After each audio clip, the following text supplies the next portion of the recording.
Okay, this is a really nice question and thank you for asking that. So when it comes to my own mindset for the search engine optimization, most of the time actually I look things as engineers and the scientists look. Because the purpose of a search engine and the search engine engineer is mainly actually getting the user's point and their psychology and their query sequences. For instance, an engineer can use metrics and certain types of scores like query per second, or let's say the mouse movements per second, or whether the user clicks somewhere or don't click somewhere. And based on these query sequences, to understand why they are searching that, and after that query, why the other query actually comes. Even there are some researchers to understand whether the users are Markovian or not, and let me explain that concept really simple way. They try to predict your 7th query or 7th search session to understand when it will be happening and what it will be about. So in this case, I can tell that we are actually semantic creatures, which means that we have certain type of patterns. So even if I tell that SEO is mostly about algorithms, at the end of the day, these algorithms are for catching the patterns of the human behavior. So that's why actually there's a Markovian chain that always repeats the patterns of the users. And based on that, I most of the time consider SEO as a math and a science, and I approach it like it is an engineering topic. But at the same time, all of these algorithms are designed for getting the human motivation for searching, clicking, or performing certain types of actions. So that's why, in my point of view, it's for the algorithms, but algorithms are for the users. So indirectly, it is for the users, but from a direct point of view, it's for the algorithms. So there are 3 extra factors that actually help me in my career beyond SEO. One of them is that actually I am really, let's say, deep in the books. For instance, I love reading and I have read lots of things about the linguistics, philosophy, and all of the actually Greek philosophers. I love all of them.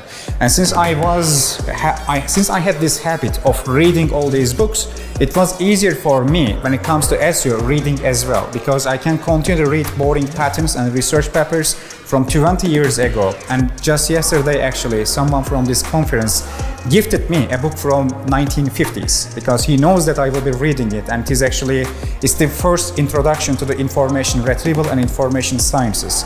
And when you look at all these researches, since the Cold War to today, information retrieval actually doesn't change the principles or the fundamentals that much. And that's why I can tell that my first advantage in this field is actually ability to read boring things or finding them entertaining for myself. So the second thing is that most of the time I believe in the official search engine result pages rather than the official search engine announcements, because I am also in a little bit the politics or the political science, and I'm also graduated from that area too. And based on that, for instance, there is a term in politics. It is called Kremlinology. So Kremlin is a palace basically in Russia, and it's a concept that comes from actually during the Cold War, because they know that Kremlin says something but does something else. So they try to get the difference between what Kremlin tells and what Kremlin does. And it's nearly same today too. They tell that they are peaceful, but they are doing something else. So in a way, commercial search engines, they do the same thing. They have lots of social engineering announcements that don't have any kinds of real weight. And when you know the political science, you are able to get actually when they are serious, honest, and when they are not. So I'm able to get the difference between what Google tells and what Google does. And it actually helps me as well. The third advantage is that the communication. And I can tell that I'm coming from Istanbul, and in Istanbul, in the back streets, you have to but you have to be friends with lots of different type of people from different backgrounds, because it's a city that everyone comes from northern side of the country, eastern side of the country, or western side of the country. I have learned let's say 5 different type of Turkish dialects in just Istanbul, and based on that, you are able to get friends so easily.